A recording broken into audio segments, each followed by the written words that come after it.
ಈಗಾಗಲೇ ಸಿಎಂ ಮಾತಾಡಿರುವಂತಹ ಒಂದು ಮಾತು ಅಂದ್ರೆ ಹಿಜಾಬ್ ನಿಷೇಧ ಆದೇಶವನ್ನ ಹಿಂಪಡೆಯೋದಕ್ಕೆ ಸೂಚಿಸಿದ್ದೀನಿ ಅಂತ ಹೇಳಿ.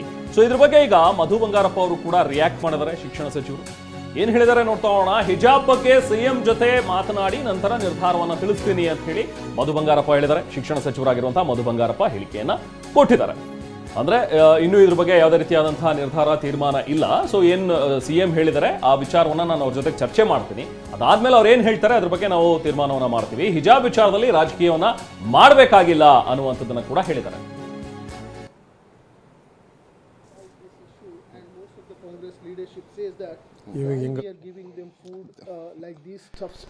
See, BJP had used Paresh Mehta as murder, this thing, I mean, they and Harsha and a lot of other issues, you know, they keep doing it. So it's very common for them because it is not a progressive thinker they are. What progress they have done, they will not speak. They'll speak about these things. They were searching for something, they have got it. So they will go by that. But one thing I'll tell you, they did the same thing last election. That's why they have come to 67. They would have got 27 last time or 26. Again, they'll come down to 6. Whether it's a cow slaughter, whether it's a hijab, these issues will hurt you, sir? See, I'll tell you, if I keep talking about this, there are many things we can keep going. So let me limitize for the dress code, what our Honorable Chief Minister said. I'll have a good discussion. We'll take a good decision in the interest of children's respecting all religion in our country and in our state especially. Sir, small in one Kannada. Sir, ನಿಮಗೆ ಈಗ ಮುಖ್ಯಮಂತ್ರಿಗಳ ಹೇಳಿಕೆಗೆ ಸಂಬಂಧಪಟ್ಟಂತೆ ನಿಮ್ಮ ಸಂದೇಶ ಏನು sir? ಯಾಕಂದ್ರೆ ಮುಖ್ಯಮಂತ್ರಿಗಳು ಈಗಾಗಲೇ ಒಂದು ಹೇಳಿಕೆನ ಕೊಟ್ಟಿದ್ದಾರೆ. ನಾವು ಹಿಜಾಬ್ನ ವಿಚಾರವಾಗಿ ಅದನ್ನ ತೆಗೆದುಹಾಕ್ತೀವಿ, ಆ ರೀತಿಯಾದ ಚರ್ಚೆಗಳಾಗಿವೆ, ನಾನು ಆರ್ಡರ್ ಕೊಟ್ಟಿದ್ದೇನೆ ಅಂತ. ಇಲ್ಲ, ಅದನ್ನು ನಾನು ನಿನ್ನೆ ಮೈಸೂರಲ್ಲಿ ಯಾರೋ ಪಬ್ಲಿಕ್ಕಲ್ಲಿ ಯಾರೋ ಕೇಳಿದಾಗ ಹಿಜಾಬ್ ವಿಚಾರನ ಮಾನ್ಯ ಮುಖ್ಯಮಂತ್ರಿಗಳು ಈ ಥರ ಹೇಳಿದ್ದಾರೆ. ನಾನು ಅವ್ರ ಜೊತೆಗೆ ನಾನು ಚರ್ಚೆ ಮಾಡಿ ನಾನು ಹೇಳ್ತೀನಿ. ಆಮೇಲೆ ಅದ್ರ ಪೂರಕವಾಗಿ ಅವ್ರು ಹೇಳಿದ್ದಾರೆ. ಆದಮೇಲೆ ನಾನೀಗ ಪಂಜೆ ಹಾಕ್ತೀನಿ, ನಾನು ಶರ್ಟ್ ಹಾಕ್ತೀನಿ, ಅದು ನನ್ನ ಫ್ರೀಡಮ್ಮು.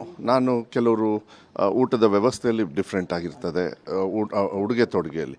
ಇದು ಸ್ಕೂಲ್ ಇರೋದ್ರಿಂದ ಅದಕ್ಕೊಂದು ಲಿಮಿಟೇಷನ್ಸ್ ಇರ್ತದೆ. ಅದಕ್ಕೆ ಲಿಮಿಟೇಷನ್ ಅಂದ ತಕ್ಷಣ ನಾವು ಧರ್ಮನೂ ಒಂದು ಕಡೆಗೆ ರೆಸ್ಪೆಕ್ಟ್ ಕೊಡಬೇಕಾಗ್ತದೆ, ಎಲ್ಲದೂ ಕೂಡ.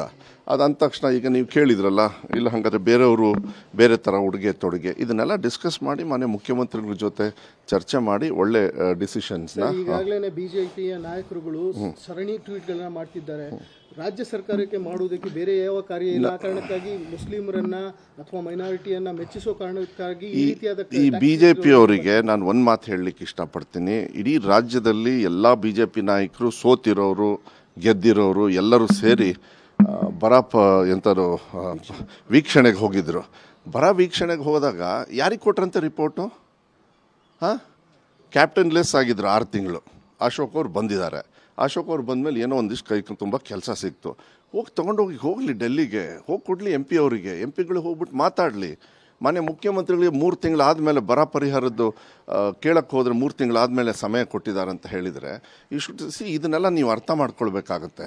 ಉಡುಗೆ ತೊಡುಗೆದು ನಾನು ತಮಗೆ ಒಂದು ಸ್ಪಷ್ಟವಾಗಿ ನಾನು ಹೇಳಲಿಕ್ಕೆ ಇಷ್ಟಪಡ್ತೀನಿ. ಮಾನ್ಯ ಮುಖ್ಯಮಂತ್ರಿಗಳು ಮುಂಚೆಯಿಂದನೂ ಕೂಡ ಎಲೆಕ್ಷನ್ ಪೂರ್ವಕವಾಗಿ ಇದು ಡ್ರೆಸ್ ಕೋಡ್ ಇದೆಲ್ಲ ಅವ್ರಿಗೆ ಬಿಡಬೇಕು. ಆ ಧರ್ಮದ ಅವರು ಫ್ರೀಡಮ್, ಅದು ನಾವೆಲ್ಲ ಅದನ್ನ ಹಾಗೆ ರಿಸ್ಟ್ರಿಕ್ಟ್ ಮಾಡಬಾರ್ದು, ನಿಷೇಧ ಮಾಡಬಾರ್ದು ಅಂತೇಳಿ ಹೇಳಿದ್ದಾರೆ.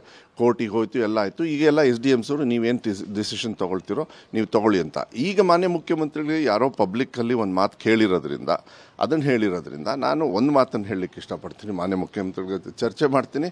ಅವ್ರ ಡೈರೆಕ್ಷನ್ಸ್ ಏನಿರ್ತದೆ, ಇದು ಬರೀ ಶಿಕ್ಷಣ ಇಲಾಖೆ ಅಲ್ಲ, ಇಡೀ ಕೆಲವು ವ್ಯವಸ್ಥೆ ಬರ್ತದೆ, ಆ ವ್ಯವಸ್ಥೆಯಲ್ಲಿ ಮಾಡಬೇಕಾಗ್ತದೆ. ಇದ್ರದ್ದು ಏನೇನು ವಿಚಾರ ಆಚಾರಗಳನ್ನೆಲ್ಲ ತಿಳ್ಕೊಂಡು ನಾನು ತೀರ್ಮಾನ.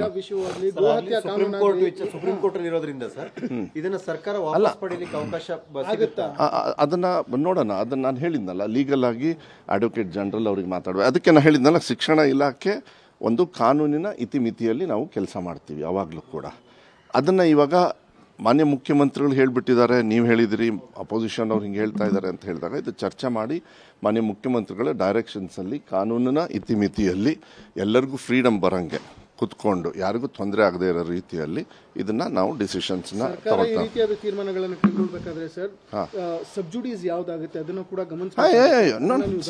ಮಾನ್ಯ ಸಿದ್ದರಾಮಯ್ಯ ಅವರು ಏನೇ ಇದ್ರೇನು ಅದನ್ನೆಲ್ಲ ವಿಚಾರ ನೋಡಿ ಹೇಳ್ತಾರೆ. ಬಿಕಾಸ್ ಅವರು ವಕೀಲರು, ಅವ್ರು ಬೈ ಪ್ರೊಫೆಷನ್ ವಕೀಲರು, ಅವ್ರು ಭಾಳ ತಿಳುವಳಿಕೆ ಇರೋರು. ನಾನು ಅದ್ರ ಬಗ್ಗೆ ನಾವು ನೀವು ಪ್ರಶ್ನೆನೇ ಮಾಡಬಾರ್ದು. ಅದನ್ನೆಲ್ಲ ಕೇಳ್ತಾರೆ. ಆನರಬಲ್ ಚೀಫ್ ಮಿನಿಸ್ಟರ್ ಅಂತ ಹೇಳಿದಾಗ ಇದನ್ನೆಲ್ಲ ವಿಚಾರ ಮಾಡಿ ಹೇಳಿರ್ತಾರೆ. ಈಗ ನೋಡೋಣ, ನಿನ್ನೆ ಸಾಯಂಕಾಲ ಈ ರೀತಿಯಾದ ವಿಚಾರಗಳನ್ನ ಬಿಜೆಪಿ ತಗೊಂಡಾಗ, ಅದು ಗೋಹತ್ಯೆ ಕಾನೂನಾಗ್ಲಿ, ಹಿಜಾಬ್ ಆಗಲಿ, ಈ ವಿಚಾರಗಳನ್ನ ತಗೊಂಡಾಗ ನೀವು ತೀವ್ರವಾಗಿ ವಿರೋಧಿಸಿದ್ರಿ.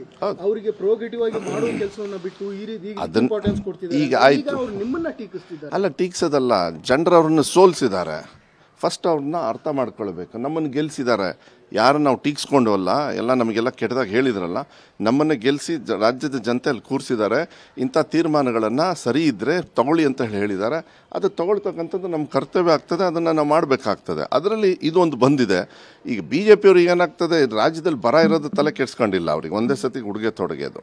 ನಾನು ಒಂದು ಮಾತನ್ನು ಹೇಳಲಿಕ್ಕೆ ಇಷ್ಟಪಡ್ತೀನಿ. ಎಲ್ಲರೂ ರಾಜ್ಯದ, ಯಾಕೆಂದರೆ ಮಕ್ಕಳು ಇರ್ತಾರೆ, ಸೂಕ್ಷ್ಮವಾಗಿರ್ತಕ್ಕಂಥ ವಿಚಾರಗಳು, ಆಚಾರ ವಿಚಾರಗಳಲ್ಲಿ ಸ್ವಲ್ಪ ಸೂಕ್ಷ್ಮತೆ ಇದ್ದೇ ಇರ್ತದೆ ಯಾವಾಗಲೂ ಕೂಡ. ಅದನ್ನು ಪೊಲಿಟಿಸೈಸ್ ಮಾಡ್ಕೊಂಡು ಹೋಗ್ತಕ್ಕಂಥದ್ದು ನೆಸೆಸಿಟಿ ಇಲ್ಲ. ನಾನು ಇಷ್ಟು ಹೇಳ್ಬೋದು ಅಷ್ಟೇ, BJP ಅವ್ರಿಗೆ ಈ ಕೆಲಸ ಬಿಟ್ಟು ನಮಗೆ ಬರ್ತಕ್ಕಂಥ ಪಾಲ್ ಅಲ್ಲಿಂದ ತಗೊಂಬರ್ರಿ ಅಂತ. ಸರ್, ಈಗ ಅವರು ಪಾಲಿನ ವಿಚಾರ ಒಂದು ಕಡೆ ಸರ್, ಈಗ ಒಂದ್ ಕಡೆ ಅದು ವಿವಾದ ಆಗಿತ್ತು, ತಣ್ಣಗಾಗಿತ್ತು. ಈಗ ಪುನಃ ಅದು ಒಂದು ವಿವಾದ ಅನ್ನುವಂಥ ರೀತಿ ಅಲ್ಲ. ಒಂದು ನಿಮಿಷ, ವಿವಾದ ಅವ್ರು ಮಾಡ್ತಾ ಇದ್ದಾರೆ ಹೊರತು ನೀವು ಮಾಧ್ಯಮದವರು ಮೂಲಕನ ನಮ್ಮನ್ನ ಇವಾಗ ಜನರಿಗೆ ಇದು ವಿವಾದಕವಾಗಿರ್ತಕ್ಕಂಥ ಇದನ್ನ ತಗೊಂಡು ಬರ್ತಾರೆ ಅಷ್ಟೇ. ನಿಮ್ಮನ್ನ ಯೂಸ್ ಮಾಡ್ಕೊಂಡು ಅಲ್ಲ, ಯೂಸ್ ಮಾಡ್ತಾರೆ. ಈಗ ನೀವು ಬಂದು ಕೇಳಿದ್ರೆ ಯೂಸ್ ಆಯ್ತಲ್ಲ. ನಮ್ಮ ಉದ್ದೇಶ ಯೂಸ್ ಮಾಡೋದು ನಿಮ್ದಲ್ಲ. ನಾನು ಹೇಳಿದ ಅವ್ರು ಯೂಸ್ ಮಾಡ್ತಾರೆ. ಅವ್ರಿಗೆ ಆ ಕೆಟ್ಟ ಬುದ್ಧಿ ಇದೆ. ಪರ ವಿರುದ್ಧವಾದ ಇನ್ನೊಂದು ವಾದಕ್ಕೆ ಅವ್ರಿಗೆ ಆಯ್ತು. ನಿಮ್ಮ ಮಕ್ಳಿಗೆ ಹಂಗಾರೆ ಪಠ್ಯ ಪರಿಷ್ಕರಣೆ ಮಾಡದೆ ಹಂಗೆ ಬಿಟ್ಟಿದ್ದಿದ್ರೆ ನೀವು ಬಂದು ಫಸ್ಟ್ ಏನಂತ ಕೇಳ್ತಾ ಇದ್ರಿ? ನಿಮ್ಮ ಮ್ಯಾನಿಫೆಸ್ಟೋಲ್ಲಿ ಹಿಂಗಾಗಿದ್ರಿ, ನೀವು ಭಾಷಣ ಮಾಡ್ಬೇಕಾದ್ರೆ ಹಿಂಗೆ ಹೇಳಿದ್ರಿ, ನೀವು ಹಿಂಗೆ ಹೇಳಿದ್ರಿ ಅಂತ. ಪಾರ್ಟ್ ಆಫ್ ಮ್ಯಾನಿಫೆಸ್ಟೋ ಅಲ್ಲ, ಕಾನೂನು ಎಲ್ಲರಿಗೂ ಸಮಾನತೆ ತರ್ತಕ್ಕಂಥದ್ದು ಅಂತ ಹೇಳಿ ಅದರೊಳಗೆ ಇದೆ. ಸರ್ವ ಜನಾಂಗದ ಶಾಂತಿಯ ತೋಟ. ದಯವಿಟ್ಟು ನೀವು ಮ್ಯಾನಿಫೆಸ್ಟೋ ಪ್ರಣಾಳಿಕೆ ಉಪಾಧ್ಯಕ್ಷ ನಾನು, ನಮ್ಮದು ಹೆಡ್ಲೈನ್ಸ್ ಇದೆ, ಕಾಂಗ್ರೆಸ್ ಪಾರ್ಟಿ ಅಲ್ಲ. ಕರ್ನಾಟಕ ರಾಜ್ಯವನ್ನ ಸರ್ವ ಜನಾಂಗದ ಶಾಂತಿಯ ತೋಟ ಮಾಡಕ್ಕೆ ನಾವು ಹೊರಟಿರೋದು ಅಂತೇಳಿ ಅವ್ರ ಅಯ್ಯೋ ನಿಮಿಷ, ಆ ಶಾಂತಿಯ ತೋಟಕ್ಕೆ ಈ ರಾಜ್ಯದ ಜನರು ಮತ ಹಾಕಿದ್ದಾರೆ. ದಯವಿಟ್ಟು ಅರ್ಥ ಮಾಡ್ಕೊಳ್ಳಿ. ಆಮೇಲೆ ಒಂದ್ ನಿಮಿಷ, ಈ ದೇಶದೊಳಗೆ ವಿಷ ಬೀಜ ಬಿತ್ತದವ್ರೆ ಅವರು, ಅದನ್ನ ಕಿತ್ತಾಕ್ತಾ ಇರೋದೇ ಈ ರಾಜ್ಯದ ಜನತೆ. ತಿಳ್ಕೊಬಿಡಿ, ವಿಷ ಬೀಜ ಬಿತ್ತುತ್ತಾ ಇರೋದು ಅವರು. ಅವ್ರನ್ನ ಸೋಲಿಸಿ ರಾಜ್ಯದ ಜನರು ಆ ವಿಷ ಬೀಜನ ತೆಗೆದು ಆಚೆ ಹಾಕಿದ್ದಾರೆ.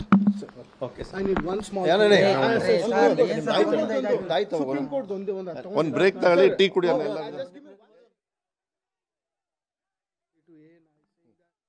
ನೇರವಾಗಿ ಅವರು ಹಿಂದಿನ BJP ಸರ್ಕಾರದ ವಿರುದ್ಧ ವಾಗ್ದಾಳಿ ಮಾಡಿದರು. ಅವರೇ ಇದೆಲ್ಲದಕ್ಕೂ ಕೂಡ ಕಾರಣ ಅನ್ನುವಂಥ ಮಾತನ್ನು ಕೂಡ ಮಧು ಬಂಗಾರಪ್ಪ ಹೇಳಿದರು.